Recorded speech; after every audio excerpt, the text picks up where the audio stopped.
Hello, everyone. This is Dr. Phyllis Edwards, Dr. E, bringing you The Widow Speaks.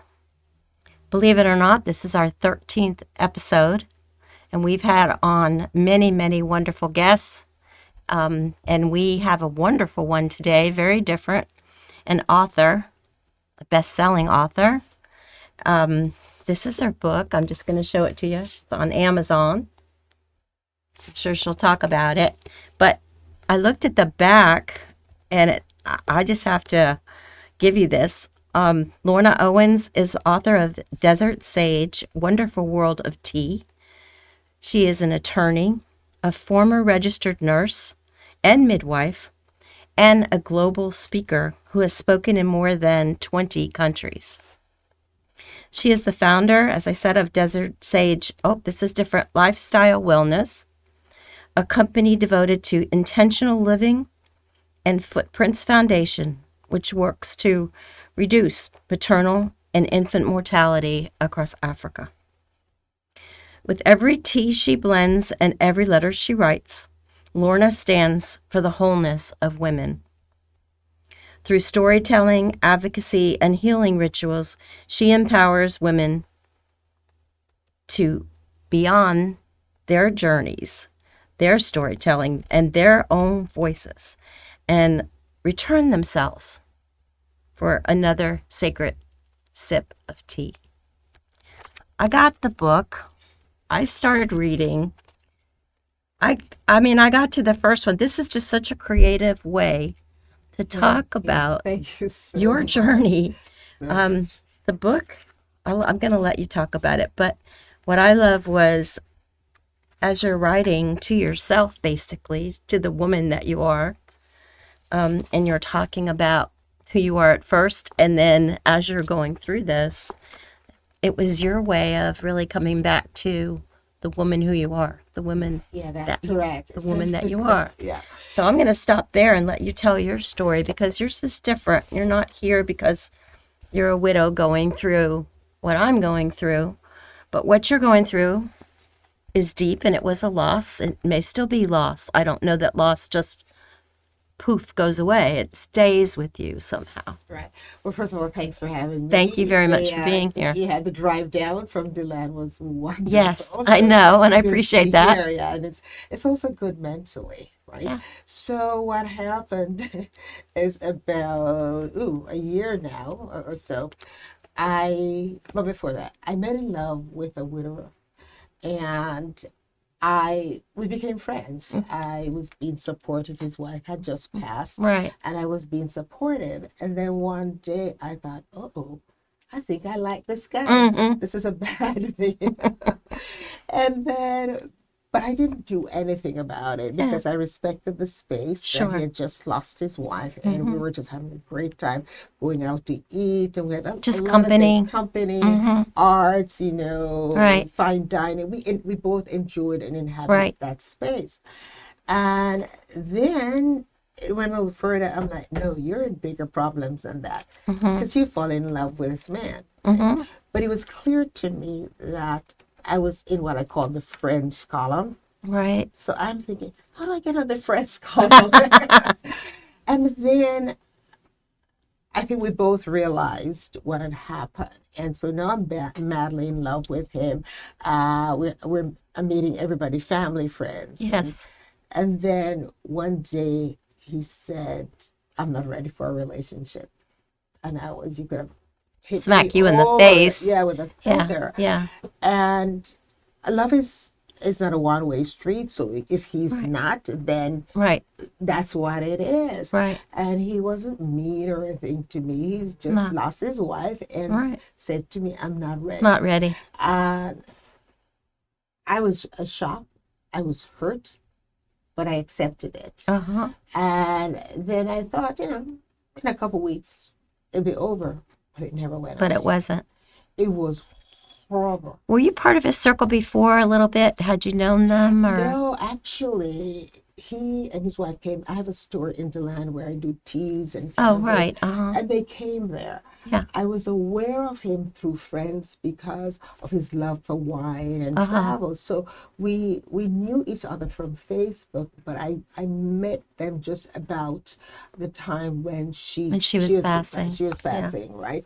Oh, actually before that, because she thought she was going to do well. She was in Yeah. clinical trials, Right. and then she didn't make it. Oh my gosh. Beautiful woman, Yeah. beautiful soul. Mm-hmm. So it was great. It was not great.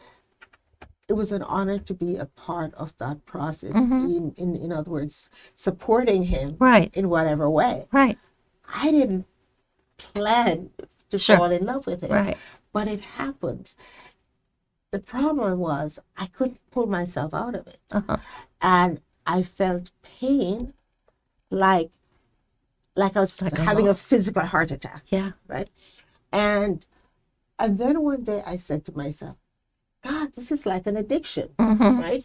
And then I read, it said, yeah, the neural pathway for heartbreak and love is the same as addiction. And I'm like, whoa, then I guess That's right. I'm in big It's also trouble. the same for heart attacks. Yeah, yeah. Right. So I realized I'm in big trouble. Yeah. So the only thing I know to do when I'm either happy or sad is to write. So I started journaling. And just that's why the beginning of the book is so raw, because it was not for anybody else except me. Right. And then I made a mistake and showed it to my cousin. And she said, first of all, oh, I have a dry mouth, so if you don't mind. Oh, no, go ahead. Go ahead. It happens when you talk a lot. Yeah, and she said, why are you telling other people my story? And she said, you have to put it out. I'm like, no. Yeah. This is personal. Well, it did get put out. And what I am finding is a lot of people's story. It is. And it's a lot of healing. When you write, there is something cathartic about it. Yes. Don't you think? Yes. Because I don't know what it does to you, but, it brings those memories. You have to crystallize them in your mind. And then when you get them down, yes, it does help. It helps a lot. So if someone is going through something, right, so write it down. You don't have to be an author or bestseller. Just write it down, because there's something that happens when you process it from your brain. To your fingers to put it on paper. Yeah. So that's what I started doing, and then about 2 months later, I had almost 300 pages and 80 letters. Wow. And what is surprising me, this weekend I was in a bookstore in Jacksonville. A woman who I don't know, she's at my table, she's reading. And tears, I don't mean her eyes swelled up, I mean tears just coming down. Yeah. And I didn't know what to do. And I said, do you mind if I hug you? And when I hugged her, the only thing I could say, she was bawling. Yeah. She was literally shaking. So this book, it's very touching. It's making a difference. It is. It is. And so how long was he widowed? I mean, was it a couple years? Was it just a couple months? Couple months.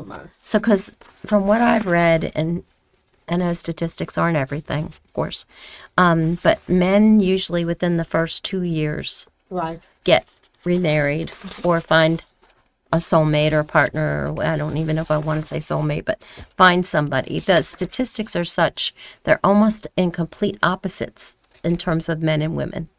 Yeah, I think so. And you'll see a lot of writings from men. And I encourage women who are widows to put forth their thoughts, because I think it's a helpful process. I think that time is elastic as it relates to grief. And in my book, I talk about grief being gluttonous. It doesn't let you go. Right. And you have to process all of that, because the danger, which is kind of what happened to me, is someone who thought he was ready when he was clearly not ready. Right. And so you have another person in the equation who has gotten caught up in this. And so that's how the hurt comes in. Am I angry at him? No, because I know it wasn't deliberate. It was just Right. circumstances. But it still doesn't It help me. still Yeah, hurts. it still It hurts. still hurts. Well, I think it was the first. I found many, but in this first one where you talk about you're writing to yourself, which I think is really, it says, "Dear woman, I am," and I that really caught me because most of us don't take the time to think about, that kind of thing, or who we are, or who we're supposed to be. Or in my case, I was married to my husband for 50 years, and I got married when I was, in my opinion, very young. I was 20 something. And who was that girl, right? And then you get married and you just sort of grow and morph and become, but you don't really know at this stage of your life who you are. Right. Like your identity for 50 years has been caught up. Right. Now, your story is different, but it's still the same because, as you're reading through this, you're sitting there with your cup of tea, and then I guess you look into a mirror or something and you say, I'm looking at myself, but I don't really recognize myself. They're my eyes, but they're tired, or, however you said it. And you just really, that really kind of took my breath away, that, here you were saying, this is me, but it's not me. Stop me. And people have to realize that, I have done, as you read, a lot in life. Right, I yeah. see myself as a strong woman. Yes. And he wasn't controlling of No, me he didn't or do anything. But Yeah. you can still lose yourself in other people's narrative. Absolutely. Because as the book said, I was just there for him. Yeah. I don't know what it is to lose a spouse. Right. So I'm just like there for him. Right. Whatever that. And so we went out a lot. And so I kind of cleared my schedule for him. Right. Right. So anytime he called or he'd text late, last minute, I was always available. Sure. Right. And after a while, you're like, we do a lot of things we like, but I'm lost in this person's world more and more and more. And you don't recognize yourself. And it's not like he was controlling and it's just when you're trying to be there for someone, Right. like if someone is ill, terminally ill or something, you wake up or you're no longer in that situation and you realize, where am I? Yeah, where am I? What have I not done? What do I do now? Yeah, yeah. Right. And mine wasn't long. Can you imagine someone who's been in it for years and years and years, and you're like, how do you reconstruct you? Yeah. And so that is what I was looking at, and I'm like, who are you? I don't recognize you because you're the strong one. You're the one who's actually now 25 countries. You motivate women. Women look to you for strength. And here, I mean, there were times when I felt I couldn't breathe, that sort of thing. And I know I didn't call him. I didn't Right. chase him or anything like that. But I think that's because the book saved me. Right. Because every time I got to that space where I couldn't bear it any longer, You start to write. I wrote, yes. Right. Yes.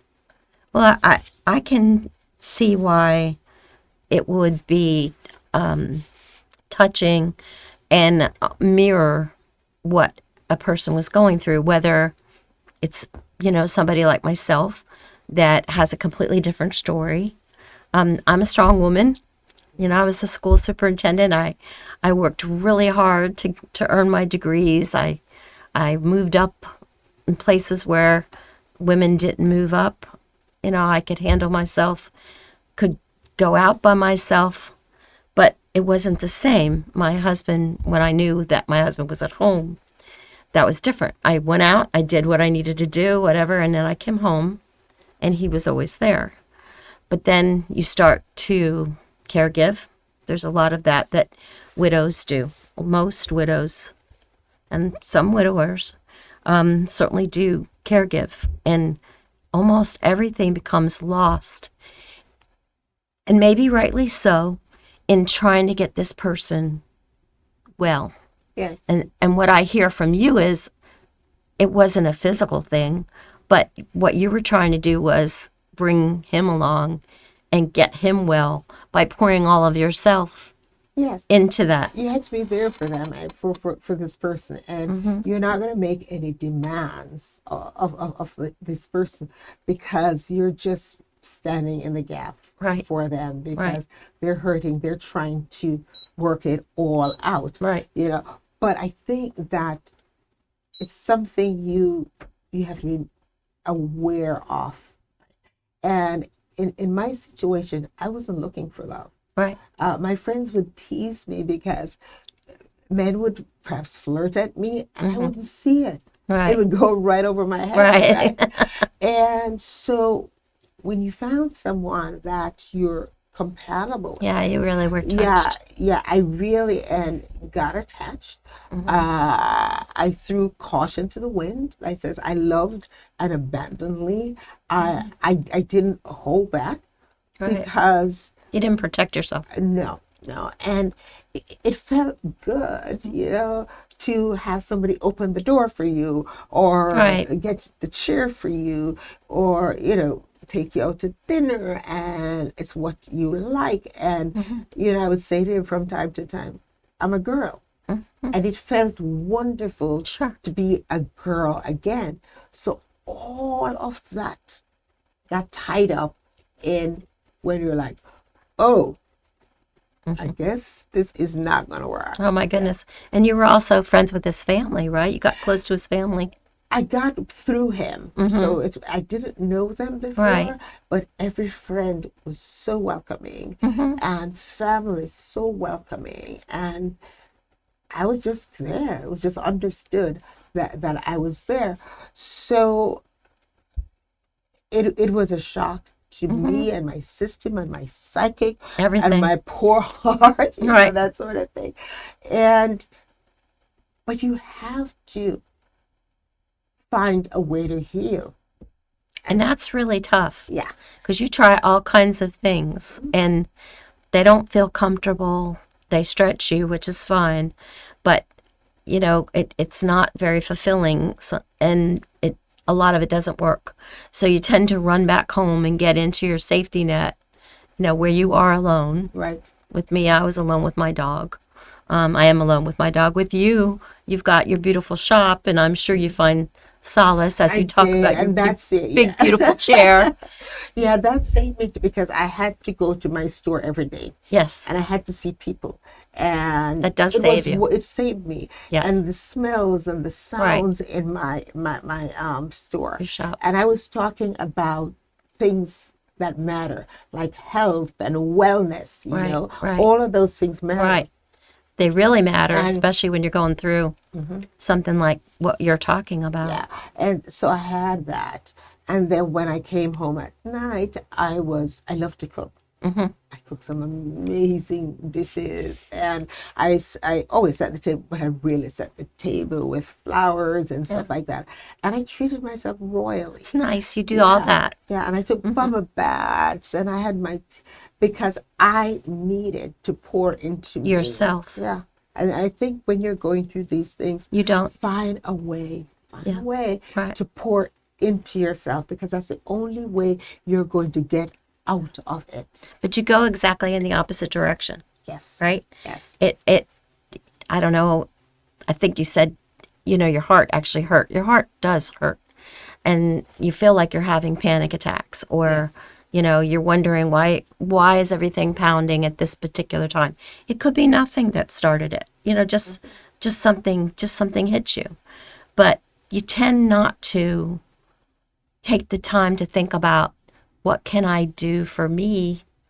You really don't do that anymore. It's almost like doesn't matter. Yes. But it does matter. It does matter. Self-care matters, And I remember when the book came out first, I was at the Ritz-Carlton in Bal Harbour, where we do this yearly Beautiful annual there. women gather. I guess. Yeah, it's Real pretty. spectacular literary brunch. Yeah.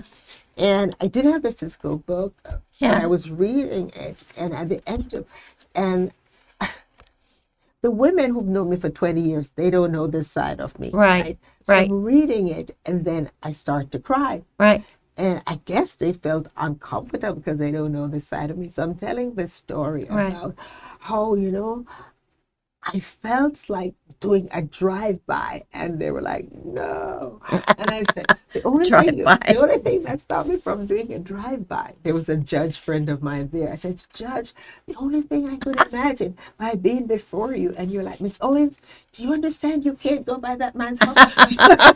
And so everybody laughed, and Right. then I said to them, "Should I make sure he has a copy of the book?" And they're like, No. The next day, I Yeah. go to a friend's house, and she had the books because it was shipped to her, and she had like 30 women there. And I'm Yeah. like, "Do you think I should make sure he has a copy of the book?" And they said, "Yes, with a bow on it."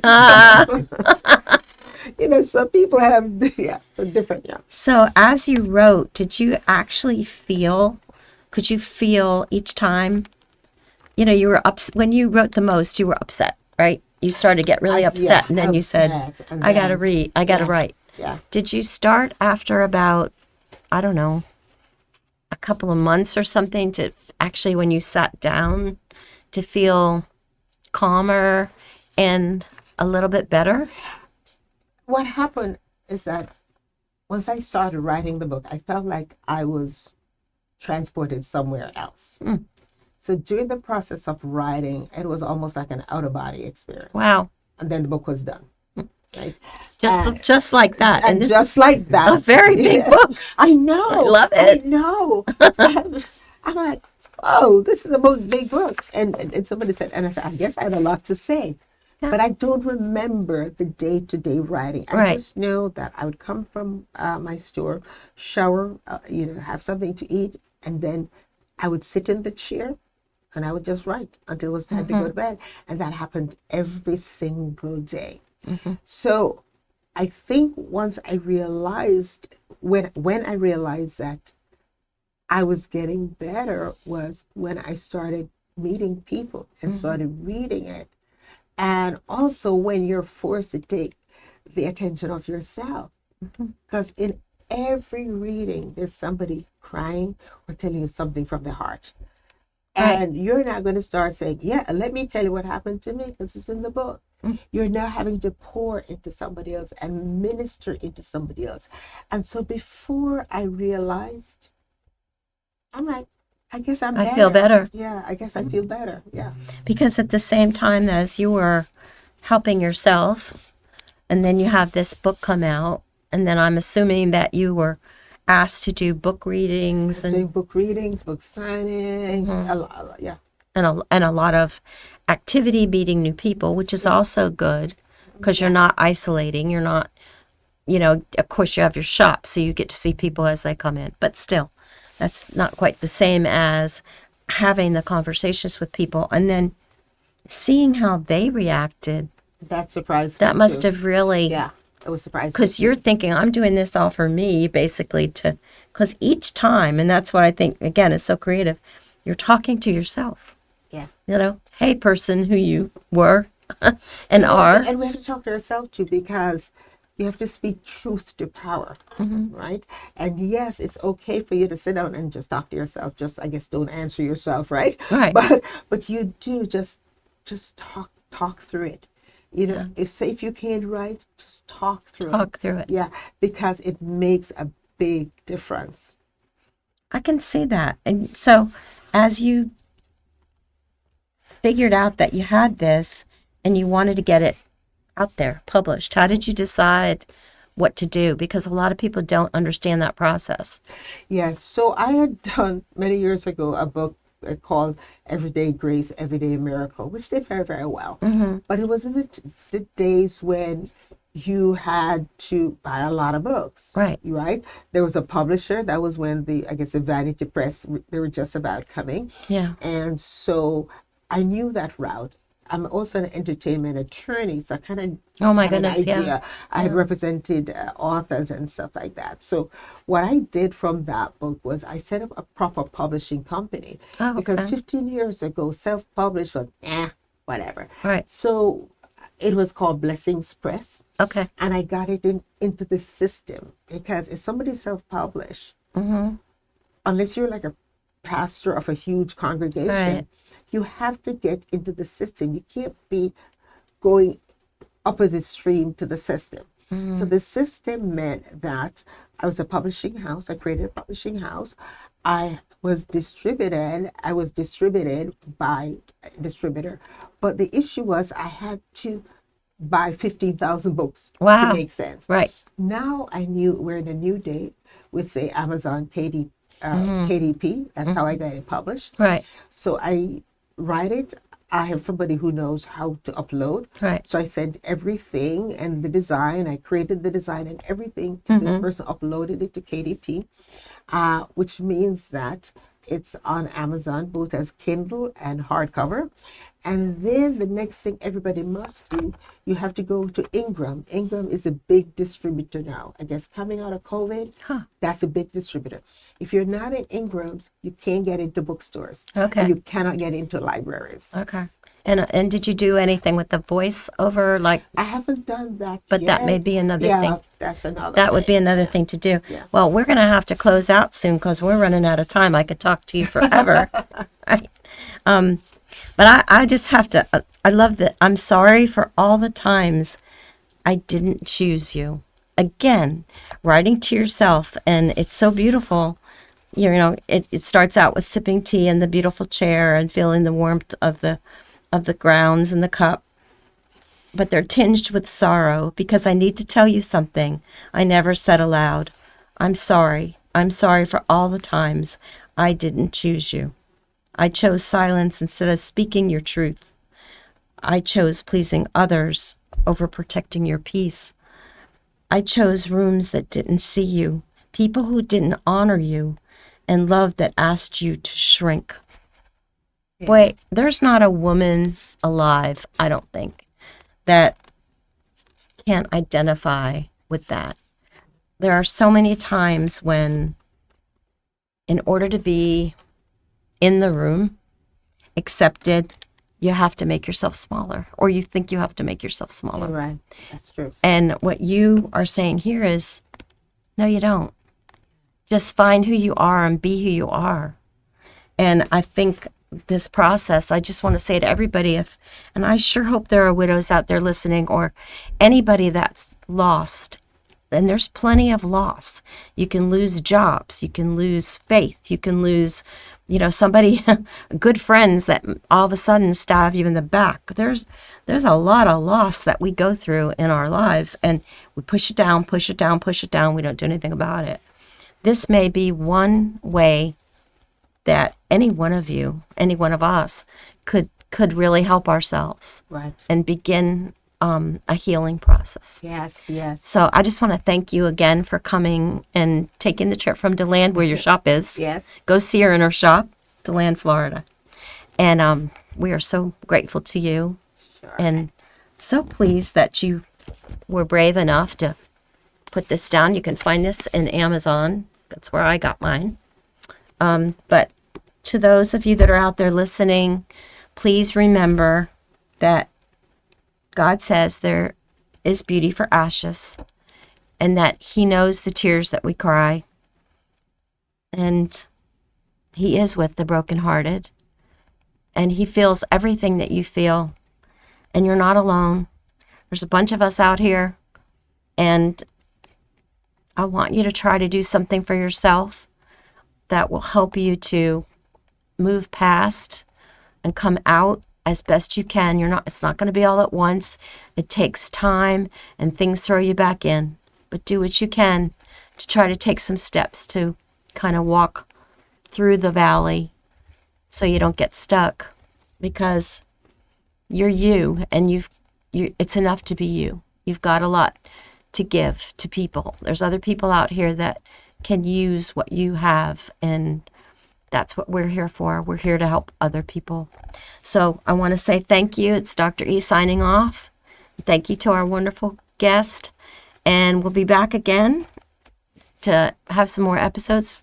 And please go back and find them on Flagler Voice and look for us.